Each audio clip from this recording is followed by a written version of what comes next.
ছিল আর তিনি বিবাহ করবেন মদিনার বুকে কেউ বেটি দিতে রাজি ছিল না, কিন্তু এমন একজন আল্লাহু আকবার একজন মা ছিল, মা সুবহানাল্লাহ সুবহানাল্লাহ আল্লাহু আকবার আল্লাহু আকবার।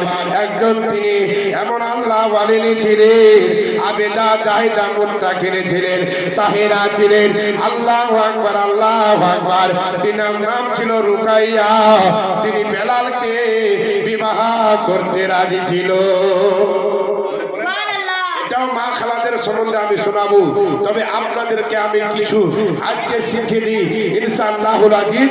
আপনাদের বেরাদরান ইসলাম শোনার পরে আমল করবেন তো বেরাদরান ইসলাম আপনাদের পরকালে ধন্য হয়ে যাবে। জোরে বলেন না, আখিরাত আপনাদের কি হবে? ধন্য হয়ে যাবে। বেরাদরান হাজী সাহেব কেন চলে যাচ্ছেন? আল্লাহু আকবার, আল্লাহু সামাদ, আল্লাহু কবীরা, আল্লাহু আকবার। গভীর মনোযোগ দিয়ে শুনুন। ইমাম আপনাদের বেরাদরান ইসলাম কেন না আজকে আপনারা এখানে এসেছেন, তবে জানেন বক্তব্যটা যে একটা লাগবে, বক্তব্য সময়টা দিয়েছে 1 ঘন্টা। বুঝতে পারছেন কত টাইম দিয়েছে? 1 ঘন্টা টাইম দিয়ে টাইম শেষ। তো আপনাদেরকে শোনাবো বাকি আর আপনারা শুনবেন বাকি। তবে বেরাদরান ইসলাম আল্লাহু আকবার, আল্লাহু আকবার, আল্লাহু সামাদ, আল্লাহু কবীরা। গভীর মনোযোগ দিয়ে শুনুন, কেননা আমার দো জাহানের আকা প্যারে মুস্তাফা সাল্লাল্লাহু তাআলা আলাইহি ওয়াসাল্লাম বলেন যে আপনারা কেননা আজকে মাদ্রাসা আপনারা তৈরি করেছেন, এই মাদ্রাসাতে পড়ে ছেলে ইঞ্জিনিয়ার হবে না, ডাক্তার হবে না, মাস্টার হবে না, প্রফেসর হবে না। এখানে যদি বাচ্চা শিক্ষা করে যে দিনে দুনিয়াদারি শেষ হবে ওই দিন আখিরাত শুরু হয়ে যাবে। জোরে বলেন না সুবহানাল্লাহ। শুরু হয়ে যাবে। বলুন তো বাপ, আজ বামর গ্রামের লোক যখন ছেলেটাকে যখন কায়দা পড়িয়ে নিয়ে যখন ছেলেটাকে পাঠার পরে দেখবেন ছেলেটা কায়দা বগদাদি বইটা সিনায় চেপে রাখবে না, এভাবে চেপে নিয়ে মাদ্রাসায় যাবে। মাদ্রাসায় যখন যাবে তো বেরাদরান ইসলাম ওই বিদ্যা বলবে তুই আমাকে যত পড়বি তত আমি তোমার সামনে থাকবো। জোরে বলেন না, এই মহব্বতে বলেন না সুবহানাল্লাহ। যত পড়বি ততই আমি তোমার ভিতরে থাকবো, কলবে থাকবো, সিনায় থাকবো।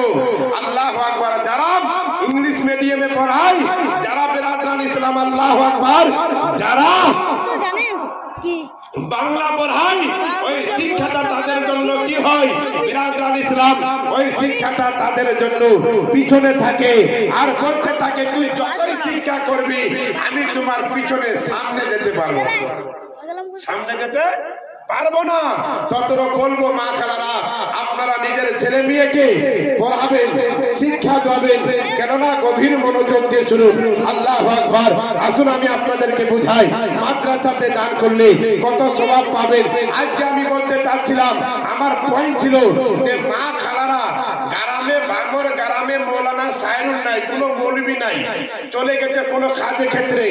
এমন বাড়িতে মেহমান এসেছে, মুরগি জবাই করতে হবে, তো মা খালারা জবাই করতে পারবে কি পারবে না? ওরা জবাই করতে পারবে কি পারবে না? মৌলানা গ্রামে নাই, সুন্দর খাবার তৈরি করেছে, মা ওই খাবার খুব পছন্দ করতেন, মা ওই খাবার খুব খেতেন। তো ওই নিজের স্ত্রী যদি থাকে কালাম পাক পড়নেওয়ালা আর যদি তিনি এরাবিক সম্বন্ধে যদি তিনার জ্ঞান থাকে, উনি ফাতিহা করতে পারবেন কি পারবেন না? জানার দরকার নাই বাপ? এটা জোরে বলেন না বাপ, জানা দরকার। এগুলো বিষয় আমি আপনাদেরকে কিছু আজকে বলতে চাচ্ছিলাম, তো সময় খুবই শর্ট। আসলে আমি বলবো মা খালারা মাদ্রাসা মসজিদে দান করবেন। এই দানগুলো আপনাদের কত কার্যকারী, এই দানগুলো আপনাদের কত সুবহানাল্লাহ। আখিরাতের আপনাদের মূল্যবান, আখিরাতে আপনাদের সঙ্গের সাথী, অন্ধকার কবরের বাতি। আসুন আমি আপনাদেরকে বেলাল হাবশির ঘটনা আমি আপনাদেরকে শোনাই। হযরতে বেলাল হাবশি